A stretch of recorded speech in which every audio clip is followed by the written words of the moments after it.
어제장 이슈가 있었던 업종 살펴보는 기업 이슈 시간입니다.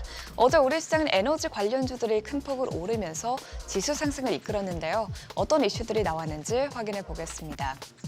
두산 에너빌리티가 미국 최대 소형모듈 원전 SMR 설계 업체인 뉴스케일 파워가 지낸 50조 원 규모 SMR 건설 프로젝트에 참여합니다. 회사는 원자로, 증기 발생기 튜브 등 주기기를 납품할 예정인데요. 공급 물량은 2조 원이 넘을 것으로 알려졌습니다. 이번 두산 에너빌리티의 납품 소식이 더욱 화제가 되는 이유는 SMR은 에너지 산업의 판도를 바꿀 게임 체인저로 불리기 때문입니다. 꿈의 에너지로도 불리는 SMR은 대형 원전보다 훨씬 안전하고 또 건설비는 10분의 1에 불과한데요. 앞으로 SMR 시장은 급격히 커지면서 2043년에는 약 400조 원 규모로 커질 것으로 전망되고 있습니다. 업계 관계자는 향후 SMR이 상용화되면 두산이 세계에서 가장 큰 파운드리가 될 것이라고 언급하기도 했는데 이런 기대감에 어제 관련주들이 큰 폭으로 뛰어올랐습니다. 에너토크와 우진은택이 모두 상한가에 거래됐고요. 한전산업이 21% 넘게 뛰어올랐습니다. 이어서 두산 에너빌리티가 16%대, 또 우진이 12%대 상승세를 기록했습니다. 미국과 중국 간 관세 전쟁에 따라 에너지 저장 장치 ESS와 같은 신재생 에너지주도 상승세를 보이고 있습니다. ESS는 생산된 전기를 저장하고 또 필요한 시간에 사용할 수 있는 장치인데요. 중국이 꽉 잡고 있는 LFP 배터리가 주로 ESS용으로 사용되고 있습니다.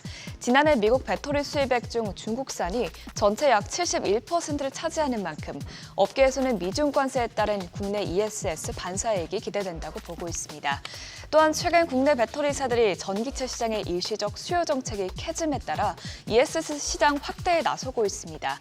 LG 에너지 솔루션은 미국 애리조나주에 ESS용 LFP 배터리 라인을 증설하기로 했고요. 중국 난징 공장 일부를 LFP ESS 라인으로 전환했습니다.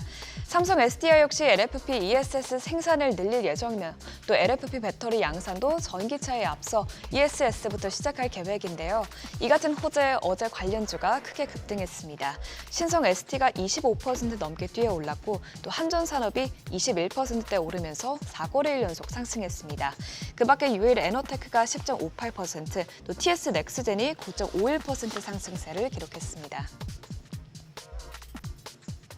태양광주도 미중 관세 정쟁에 따른 수혜주로 꼽히면서 연일 강세를 보이고 있습니다. 특히 중국뿐만 아니라 동남아를 우회하는 중국산 태양광 제품 차단도 저가 공세를 막을 수 있을 것으로 보이는데요. 한화큐셀은 미국에서 동남아 4개국에 대해 태양광 제품 반덤핑 최소에 나섰습니다. 현재 반덤핑 조사는 진행 중이며 내달 초 최종 판정이 내려질 텐데요. 최대 271.45%까지 관세가 부과될 수 있다고 합니다. 업계에서는 중국의 생산 원가를 밑도는 가격으로 우회 수출에 시장에 막대한 피해를 끼치고 있다고 주장하고 있는데 실제로 미국의 태양광 모듈 수입 물량 가운데 80에서 85%는 동남아 4개국 혹은 인도 등을 통해 들어오고 있습니다. 이번 반덤핑 조사로 관세가 부과되면 미국 태양광 수입 시장에서 동남아산 대비해서 국내 제품의 수출 경쟁력이 기대되는 상황인데요.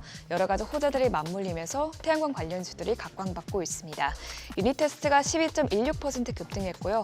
하나솔루션은 증권사 호평에 8.6% 상승했습니다. 이외에 KC코트렐과 OCR 모두 6%대 상승세를 나타냈습니다. 어제 국내 가수의 중국 공연 재개로 한한령 해제 기대감이 커졌다고 전해드렸었는데요.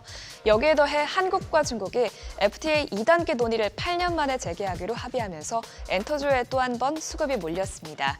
지난 26일 한중 정상회담에서는 양국 정상이 FTA 확대를 통해 문화와 관광 분야에 이르기까지 교류를 확대할 것이라면서 한국 문화 콘텐츠의 중국 수출이 회복될 것이라는 기대감이 높아졌습니다.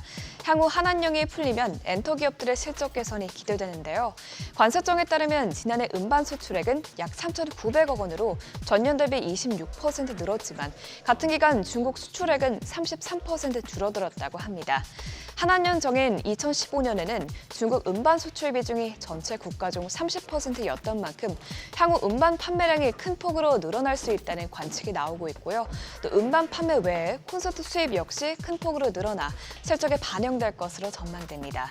이에 엔터주가 연일 급등세를 보이고 있는데요. SM은 소속 가수 에스파의 첫 정규 앨범 발매 소식에 5% 넘게 올랐고요. 또 YG 엔터테인먼트도 2.78% 상승했습니다. 이외 스튜디오 드래곤과 CJ E&M이 모두 2%대 올랐고 하이브도 1.5%로 상승 마감했습니다. 지금까지 어제장 이슈 살펴봤습니다.